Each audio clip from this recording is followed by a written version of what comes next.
नमस्कार बच्चों, स्वागत है आप सभी का मिशन शिक्षण संवाद पढ़ाई से प्रतियोगिता तक जूनियर स्तर विज्ञान की क्लास में। बच्चों, आज की क्लास में हम परमाणु मॉडल के विषय में जानेंगे। तो बच्चों, क्या आप जानते हैं हमारे आसपास की प्रत्येक वस्तु किससे बनी है? बच्चों, सभी वस्तुएं छोटे छोटे कणों से मिलकर बनी होती हैं। आइए इसको इस प्रकार समझते हैं। चौक को यदि बार बार तोड़ते जाएं तो एक समय ऐसा आता है कि चौक को और छोटा नहीं किया जा सकता। कहने का तात्पर्य है कि हमें ऐसा कण प्राप्त होता है जिसे और छोटा नहीं किया जा सकता है। बच्चों, जिस सबसे छोटे कण को हम और नहीं तोड़ सकते उसे परमाणु कहते हैं। ये कण बच्चों इतने छोटे होते हैं कि जिसे हम केवल खास उपकरण के द्वारा ही देख सकते हैं। इन छोटे कणों को समझने के लिए वैज्ञानिकों ने अलग अलग प्रयोग किए जिन्हें हम परमाणु मॉडल के नाम से जानते हैं। तो आइए हम अलग अलग वैज्ञानिकों द्वारा दिए गए परमाणु मॉडल के विषय में जानते हैं। बच्चों, आइए जानते हैं डाल्टन के परमाणु मॉडल के विषय में। बच्चों, आप सोचिए, हमारे पास बहुत सारी छोटी छोटी कांच की गोलियां हैं, इतनी छोटी कि हम उन्हें आंख से भी नहीं देख सकते। डाल्टन ने कहा था बच्चों, यही गोलियां दरअसल परमाणु है। परमाणु मतलब किसी चीज का छोटा हिस्सा जिसे और नहीं तोड़ा जा सकता। सन 1808 में जॉन डाल्टन ने ये विचार दिया जिसे डाल्टन का परमाणु सिद्धांत कहते हैं। उनका कहना था कि परमाणु ऐसे छोटे ठोस गोल कण हैं जैसे छोटे छोटे बॉल या कंचे। ना उन्हें काट सकते हैं, ना तोड़ सकते हैं और ना ही बना सकते हैं, और इसी के साथ साथ बच्चों ना ही नष्ट कर सकते हैं। मान लो बच्चों, आपके पास एक चौक है। अगर आप उसे छोटे छोटे टुकड़े में तोड़ते जाओ तो एक समय ऐसा आएगा जब आपके पास छोटे टुकड़े नहीं बनेंगे। वो सबसे छोटा टुकड़ा ही परमाणु होगा। जैसे लड्डू बनाते समय आप बेसन के आटे की गोल गोल छोटी छोटी बूंदें बना लो। हर बूंद पूरी तरह गोल और ठोस होगी। परमाणु भी ऐसे ही होते हैं, छोटे, गोल और अटूट। डाल्टन के मॉडल के 3 आसान पॉइंट हैं बच्चों, जिन्हें कि हमको बहुत आसानी से याद भी रखने हैं। पहला पॉइंट क्या है? परमाणु सबसे छोटा कण है जिसे काट नहीं सकते।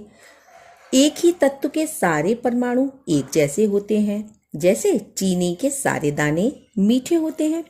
अलग अलग तत्वों के परमाणु अलग होते हैं, जैसे चीनी का दाना और नमक का दाना, अलग स्वाद और अलग आकार भी। बच्चों, बस हमको क्या याद रखना है? डाल्टन ने कहा था परमाणु बहुत छोटा, ठोस और गोल कंचे की तरह होता है, और हर कंचा अपनी चीज का अपना रंग और गुण रखता है। बच्चों, डाल्टन के परमाणु मॉडल की कुछ कमियां रहीं। वो कमियां क्या थीं?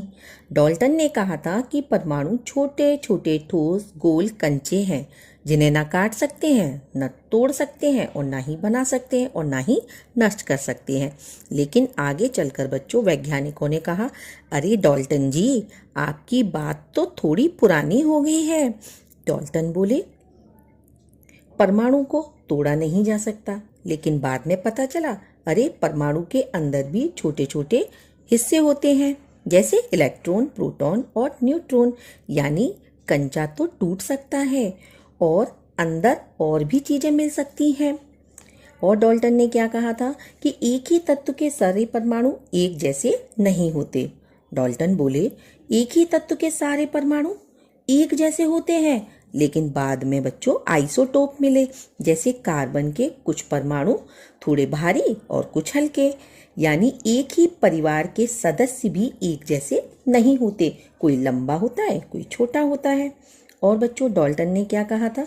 अलग अलग तत्वों के परमाणु का भार हमेशा अलग होगा, लेकिन बाद में आइसोबार मिले, यानी अलग अलग तत्व लेकिन उनका भार कैसा? बराबर मिला। डाल्टन ने परमाणु और अणु को एक ही मान लिया, लेकिन बाद में वैज्ञानिकों ने बताया, अरे अणु तो कई परमाणुओं से मिलकर बनता है, जैसे ईंटों से मकान बनता है। तो बच्चों, डाल्टन ने हमें परमाणु की दुनिया से परिचित कराया, लेकिन उनका मॉडल थोड़ा पुराना जमाना वाला मोबाइल था। काम तो करता था, लेकिन नए फीचर्स नहीं थे। इसीलिए आगे के वैज्ञानिकों ने इसमें कुछ अपडेट कर दिए। बच्चों, आइए जानते हैं अब हम जे थॉमसन द्वारा दिए गए परमाणु मॉडल के विषय में। बच्चों, क्या आपने कभी किशमिश वाला मीठा बन या किशमिश वाला लड्डू खाया है? सोचिए बच्चों, नरम सा मीठा लड्डू और उसके अंदर जगह जगह छोटी छोटी किशमिश गड़ी हुई हैं। बस थॉमसन ने यही कहा कि परमाणु भी ऐसा ही है। बच्चों, सन 1897 में थॉमसन ने इलेक्ट्रॉन की खोज की। उन्होंने कहा, परमाणु गोल आकार का होता है, अंदर धनात्मक आवेश फैला होता है और उसके अंदर जगह जगह ऋणात्मक आवेश वाले इलेक्ट्रॉन गड़े रहते हैं। इसे किशमिश वाला पुडिंग मॉडल भी कहते हैं। जैसे बच्चों, मीठे लड्डू में मीठापन हर जगह फैला रहता है, वैसे ही परमाणु में धनात्मक आवेश हर जगह फैला होता है।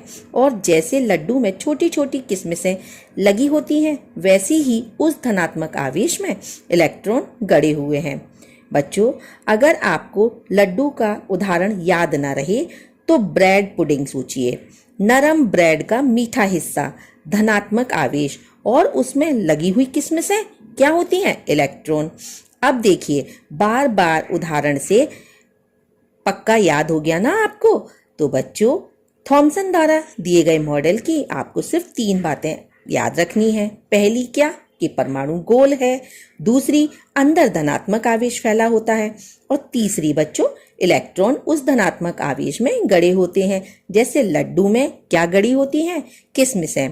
तो बच्चों, अगर आपसे कोई पूछता है कि थॉमसन का परमाणु मॉडल कैसा है, तो आपको क्या कहना है? लड्डू वाला परमाणु मॉडल, बीच बीच में मीठा और किशमिश, यानी धनात्मक आवेश और इलेक्ट्रॉन। बच्चों, आइए जानते हैं अब हम थॉमसन जी के मॉडल की कमियों के विषय में। तो बच्चों, थॉमसन जी ने कहा था कि परमाणु एक मीठा लड्डू है जिसमें किशमिशें गड़ी हुई हैं। धनात्मक आवेश क्या कहा था? लड्डू का मीठा हिस्सा। और इलेक्ट्रॉन क्या थे बच्चों? उसमें गड़ी हुई किशमिशें। सुनने में तो मजेदार था, लेकिन बाद में वैज्ञानिकों ने कहा, थॉमसन जी, आपके लड्डू में तो थोड़ी गड़बड़ है। थॉमसन के मॉडल में नाभिक का नाम तक नहीं था, लेकिन बाद में रदरफोर्ड जी ने बताया कि परमाणु के बीच में तो एक छोटा सा भारी भरकम नाभिक होता है, यानी लड्डू के बीच का बीज तो थॉमसन जी बताना भूल ही गए। बच्चों, थॉमसन जी ने कहा था कि धनात्मक आवेश पूरे परमाणु में फैला है, जैसे लड्डू में मीठा। लेकिन रदरफोर्ड जी ने क्या कहा था? नहीं जी, धनात्मक आवेश तो नाभिक में बंद है, चारों तरफ खाली जगह है, यानी लड्डू का मीठा बीच में तो जमा हुआ है, पूरे में फैला नहीं है। और बच्चों, थॉमसन जी ने ये नहीं बताया कि इलेक्ट्रॉन कैसे और क्यों घूमते हैं, बस कह दिया कि किशमिशें लड्डू में गड़ी हैं, लेकिन असली में इलेक्ट्रॉन तो गोल गोल घूमते रहते हैं, जैसे झूला। बच्चों, तो थॉमसन का लड्डू मॉडल सुनने में तो स्वादिष्ट था, लेकिन विज्ञान की जांच में टिक नहीं पाया। तो हम कह सकते हैं लड्डू तो अच्छा था, पर रेसिपी थोड़ी गलत थी। ब्रिटिश वैज्ञानिक अर्नेस्ट रदरफोर्ड जे थॉमसन के परमाणु मॉडल से सहमत नहीं हुए। उन्होंने एक्स-रे स्कैटरिंग प्रयोग किया, जिसके बाद परमाणु संरचना मॉडल प्रस्तुत किया। तो आइए इस प्रयोग को समझते हैं कि आखिर ये प्रयोग कैसा था। बच्चों, इस प्रयोग में आप देख रहे हैं कि रेडियो एक्टिव सोर्स को लेड ब्लॉक यानी ग्लास कंटेनर में रखा गया है। इस रेडियो एक्टिव सोर्स से अल्फा पार्टिकल निकलते हैं। एक अल्फा पार्टिकल हीलियम न्यूक्लियस के बराबर होता है, जिसमें 2 प्रोटॉन और 2 न्यूट्रॉन होते हैं। इसका मतलब एक अल्फा पार्टिकल में 4 यूनिट मास होता है, 2 यूनिट पॉजिटिव चार्ज होता है। रेडियो एक्टिव सोर्स के आगे एक पतली गोल्ड फॉइल लगाई गई है, जिसकी मोटाई 210 नैनोमीटर है। गोल्ड फॉइल के चारों तरफ एक जिंक सल्फाइड की स्क्रीन लगाई गई है, जिसकी मदद से अल्फा पार्टिकल को डिटेक्ट किया जा सकता है। गोल्ड फॉयल और रेडियो एक्टिव सोर्स के बीच में ग्लास स्लिट को रखा गया है, जिसकी मदद से अल्फा किरण को स्ट्रेट या नैरो प्रोजेक्ट किया जा सकता है। बच्चों, इस प्रयोग में हम देखते हैं कि अल्फा किरण को जब लेड ब्लॉक से प्रोजेक्ट किया जाता है, मीन्स प्रक्षेपित किया जाता है, तब अल्फा किरण स्लिट से पास होते हुए गोल्ड फॉयल पर गिरती है। अल्फा किरण के अल्फा पार्टिकल्स गोल्ड फॉयल से प्रक्षेपित होते हैं और डिफरेंट एंगल पर डिफ्लेक्ट होते हैं। Alpha particle zinc sulphide screen पर एक ब्राइट फ्लैश लाइट प्रोड्यूस करते हैं, जिसकी मदद से अल्फा पार्टिकल को डिटेक्ट किया जा सकता है। आइए अब जानते हैं इस एक्सपेरिमेंट के ऑब्जर्वेशन के बारे में। ज़्यादातर अल्फा पार्टिकल बिना डिफ्लेक्शन के स्ट्रेट पास हुए। कुछ अल्फा पार्टिकल बहुत कम एंगल पर डिफ्लेक्ट हुए। हर 12,000 में एक पार्टिकल गोल्ड फॉयल से टकराकर 180 डिग्री पर वापस लौट आया। इन सभी ऑब्जर्वेशन को ध्यान में रखते हुए रदरफोर्ड जी ने कुछ निष्कर्ष निकाले, जो कि इस प्रकार रहे। ज़्यादातर अल्फा पार्टिकल बिना डिफ्लेक्शन के गोल्ड फॉयल से पास हुए, जिससे ये पता चलता है कि एटम का ज़्यादातर हिस्सा खाली है। कुछ अल्फा पार्टिकल बहुत कम एंगल पर डिफ्लेक्ट हुए, जिससे ये पता चलता है कि एटम में पॉजिटिव चार्ज समान रूप से वितरित नहीं होता, मीन्स यूनिफॉर्मली डिस्ट्रीब्यूट नहीं होता, बल्कि छोटे वॉल्यूम में कंसंट्रेट होता है। बहुत कम अल्फा पार्टिकल 180 डिग्री पर बाउंस बैक हुए, जिससे ये पता चलता है कि एटम में पॉजिटिव चार्ज पार्टिकल हैं, वो बहुत कम आयतन घेरते हैं। इस प्रयोग के आधार पर रदरफोर्ड ने अपना एटम का न्यूक्लियर मॉडल बताया। रदरफोर्ड जी ने अपने प्रयोग में नाभिक की खोज की, लेकिन इसमें कुछ कमियां रहीं। वो कमियां क्या थीं? पहली कमी थी बच्चों, गिरता हुआ इलेक्ट्रॉन। अगर इलेक्ट्रॉन घूमते घूमते थक जाएं और गिर पड़े तो परमाणु टूट जाएगा, लेकिन असल में तो परमाणु बने रहते हैं। दूसरी कमी ये थी कि परमाणु क्यों नहीं टूटते। बच्चों, उनका ये मॉडल ये नहीं समझा पाया कि परमाणु इतने स्थिर क्यों हैं। तीसरी कमी क्या थी? रंगों की कहानी। जब हम गैस गर्म करते हैं बच्चों, तो वो कुछ खास रंगों की रोशनी देती हैं। रदरफोर्ड जी का मॉडल ये जादू नहीं समझा सका। तो बच्चों, इस प्रकार रदरफोर्ड जी का मॉडल परमाणु संरचना की पूरी तरीके से व्याख्या नहीं कर सका। उसके बाद एक और वैज्ञानिक रहे, जिनका कि क्या नाम था? Niels Bohr. उन्होंने इसमें काफ़ी सुधार किए। बच्चों, आइए जानते हैं नील्स बोर परमाणु मॉडल के विषय में। डेनमार्क के वैज्ञानिक नील्स बोर ने 1913 में रदरफोर्ड के परमाणु मॉडल में संशोधन करके एक नया मॉडल प्रस्तुत किया। उन्होंने हाइड्रोजन परमाणु के स्पेक्ट्रम के अध्ययन से इलेक्ट्रॉनों की ऊर्जा स्तर की अवधारणा दी। इस मॉडल की कुछ मुख्य बातें इस प्रकार थी। पहली थी निश्चित कक्षाएं। इलेक्ट्रॉन नाभिक के चारों ओर निश्चित वृत्ताकार पथों में घूमते हैं। इन कक्षाओं को KLMN द्वारा दर्शाया जाता है। इन कक्षाओं का जो क्रम होता है बच्चों, वो भीतर से बाहर की ओर होता है। दूसरी मुख्य बात क्या थी? ऊर्जा का ना तो उत्सर्जन और ना ही अवशोषण। जब तक इलेक्ट्रॉन अपनी निश्चित कक्षा में है, वह ऊर्जा का ना तो उत्सर्जित करता है और ना ही अवशोषित। तीसरी बात मुख्य क्या थी बच्चों? ऊर्जा परिवर्तन पर कक्षा परिवर्तन। इलेक्ट्रॉन ऊर्जा अवशोषित करके उच्च कक्षा में चला जाता है और इलेक्ट्रॉन ऊर्जा उत्सर्जित करके निम्न कक्षा में आता है। उत्सर्जित ऊर्जा प्रकाश या विकिरण के रूप में होती है। अगली मुख्य बात क्या थी बच्चों? परमाणु की स्थिरता। निश्चित कक्षाओं के कारण इलेक्ट्रॉन नाभिक में गिरते नहीं हैं, इसीलिए परमाणु स्थिर रहता है, जबकि ये बात रदरफोर्ड जी स्पष्ट नहीं कर पाए थे। बच्चों, इस मॉडल की भी कुछ कमियां रहीं, जो कि इस प्रकार थी। यह मॉडल केवल हाइड्रोजन और एक इलेक्ट्रॉन वाले आयनों के लिए ही सटीक था। बहु इलेक्ट्रॉन वाले परमाणु की संरचना को नहीं समझा पाया और इलेक्ट्रॉनों की तरंग कण द्वैत प्रकृति मीन्स वेव पार्टिकल डुअलिटी का वर्णन नहीं कर पाया। बच्चों, आइए जानते हैं परमाणु क्रमांक मीन्स एटॉमिक नंबर के विषय में। बच्चों, हर परमाणु के बीचों बीच एक छोटा सा केंद्र होता है, जिसे नाभिक कहते हैं।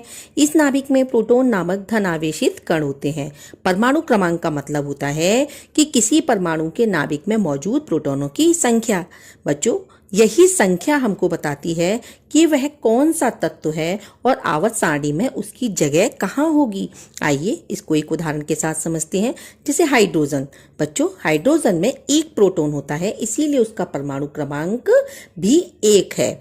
कार्बन की बात करें तो बच्चों, कार्बन में 6 प्रोटॉन होते हैं, इसीलिए उसका परमाणु क्रमांक कितना होगा? कार्बन का परमाणु क्रमांक 6 होगा। आइए अब जानते हैं परमाणु भार मीन्स एटॉमिक वेट के विषय में। बच्चों, परमाणु भार किसी तत्व के एक परमाणु का औसत भार होता है। इसे AMU means atomic mass unit में मापा जाता है। आइए इसको एक उदाहरण के साथ समझते हैं। जैसे हाइड्रोजन का परमाणु भार लगभग 1 AMU होता है, जबकि कार्बन का परमाणु भार लगभग 12 AMU होता है। इसका मतलब है कि कार्बन का एक परमाणु हाइड्रोजन के एक परमाणु से 12 गुना भारी होता है। बच्चों, सबसे ज्यादा ध्यान देने वाली बात यह है कि किसी तत्व के परमाणु भार में दशमलव इसलिए होता है क्योंकि वो आइसोटोप्स का औसत होता है। इसको एक उदाहरण के साथ समझेंगे कि क्लोरीन के 2 आइसोटोप्स होते हैं, क्लोरीन 35 और क्लोरीन 37। इसीलिए इसका औसत परमाणु भार होता है 35.5 AMU। बच्चों, आइए जानते हैं द्रव्यमान संख्या मीन्स मास नंबर के विषय में। नाभिक में सिर्फ प्रोटॉन ही नहीं बल्कि न्यूट्रॉन नामक कण भी होते हैं। द्रव्यमान संख्या बराबर प्रोटॉनों की संख्या प्लस न्यूट्रॉनों की संख्या होती है। इसे हम A से दर्शाते हैं। द्रव्यमान संख्या बच्चों हमें बताती है कि परमाणु के नाभिक का भार लगभग कितना है। आइए इसको एक उदाहरण के साथ समझते हैं। कार्बन की द्रव्यमान संख्या 12 होती है, जो इसके नाभिक में 6 प्रोटॉन और 6 न्यूट्रॉन की कुल संख्या को दर्शाती है। ऑक्सीजन में बच्चों 8 प्रोटॉन और 8 न्यूट्रॉन होते हैं, इसीलिए इसकी द्रव्यमान संख्या कितनी होती है? 16। परमाणु भार और द्रव्यमान संख्या में मुख्य अंतर बच्चों यह है कि परमाणु भार एक औसत मान होता है जो समस्थानिकों की विविधता को ध्यान में रखता है, जबकि द्रव्यमान संख्या एक विशिष्ट समस्थानिक के लिए एक पूर्णांक मान होता है। बच्चों, आइए जानते हैं समस्थानिक मीन्स आइसोटोप्स के विषय में। कभी कभी एक ही तत्व के परमाणुओं में प्रोटॉनों की संख्या तो समान होती है, लेकिन न्यूट्रॉन की संख्या अलग होती है। ऐसे परमाणु समस्थानिक कहलाते हैं। बच्चों, इनमें परमाणु क्रमांक समान होता है, लेकिन द्रव्यमान संख्या अलग होती है। इनके रासायनिक गुण एक जैसे रहते हैं, लेकिन भौतिक गुण अलग हो सकते हैं। आइए इसको एक उदाहरण के साथ समझते हैं। जैसे हाइड्रोजन के समस्थानिक कितने हैं बच्चों? 3, प्रोटियम, ड्यूटेरियम और ट्रिटियम। प्रोटियम में बच्चों 1 प्रोटॉन और 0 न्यूट्रॉन होता है, और ड्यूटेरियम में 1 प्रोटॉन और 1 न्यूट्रॉन। और बात करते हैं हम ट्रिटियम की, तो 1 प्रोटॉन और 2 न्यूट्रॉन होते हैं। बच्चों, आइए जानते हैं आयन के विषय में। साधारण रूप से परमाणु में प्रोटॉन और इलेक्ट्रॉन की संख्या बराबर होती है, इसलिए वह विद्युत रूप से तटस्थ होता है। लेकिन अगर परमाणु इलेक्ट्रॉन खो दे या पाले तो उस पर आवेश आ जाता है और वह आयन कहलाता है। बच्चों, आयन 2 प्रकार के होते हैं। पहला है धनायन और दूसरा है ऋणायन। बच्चों, धनायन जो है वो इलेक्ट्रॉन खोने से बनते हैं, और जबकि ऋणायन इलेक्ट्रॉन पाने से बनते हैं। आइए अब नाभिक के विषय में जानते हैं कि नाभिक क्या होता है। बच्चों, नाभिक परमाणु का हृदय है। यह बीच में मीन्स केंद्र में स्थित होता है, और इसमें प्रोटॉन और न्यूट्रॉन मौजूद होते हैं। यह बहुत छोटा होता है, लेकिन इसमें परमाणु के लगभग पूरे द्रव्यमान का भार होता है। प्रोटॉन के कारण नाभिक पर धनावेश होता है। बच्चों, आज की क्लास में हमने परमाणु मॉडल के विषय में जाना। अगली क्लास में हम एक नए टॉपिक के साथ आप सभी के समक्ष फिर से उपस्थित होंगे। तब तक के लिए आप सभी बच्चों का बहुत बहुत धन्यवाद। मैं कविता सिंह, जनपद एटा से मिशन शिक्षण संवाद टीम की तरफ से।